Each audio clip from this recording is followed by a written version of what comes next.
Iprinoklama na ng COMELEC ang 14 na party list na nakakuha ng kinakailangang dami ng boto para magkaroon ng kinatawan sa Kamara. Mula sa COMELEC sa Maynila, may ulat on the spot si Mark Salazar. Mark? Pia, naipangako na kasi ito ng COMELEC na magpoproklama sila sa party list bago o ngayong Biyernes. Kahit na may malaki pa silang problema, isasama ba nila sa bilangan ng mahigit 1 milyong botong nakuha ng 12 dinisqualify nilang party list o hindi? Korte Suprema magdidesisyon yan dahil dinala na doon ng disqualified party list ang isyong yan. Ang COMELEC naglabas na lang ng resolution para iproklama ang 14 na party list dahil obvious namang makakakuha talaga sila ng at least tigisang seat sa 58 seats sa pinaglalabanan. Sila yung mga naka 2% na kasi sa total votes cast.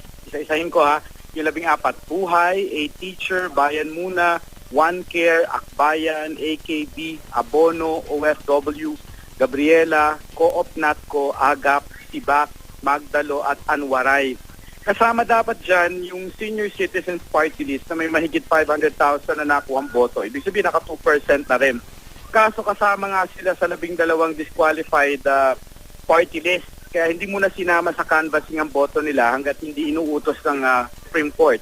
Pero ang ilang election lawyer ng ilang party list nabitin sa proklamasyon na ito dahil sa sarili nilang kwenta, pwede na raw magproklama kahit hanggang 40 seats dahil hindi na raw maapektuhan ng standing hanggang 40 seats, isama man o hindi ang boto ng disqualified party list. Pinangako naman ni COMELEC Chairman Sixto Brillantes na susunod na rin nila next week ang proklamasyon ng iba. Hanggang Monday lang daw sila maghihintay sa desisyon ng Korte Suprema.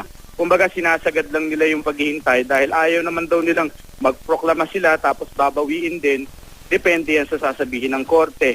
Suspendido muna ang canvassing ng NBOC at itutuloy nila Monday afternoon. Pia? Maraming salamat, Mark Salazar.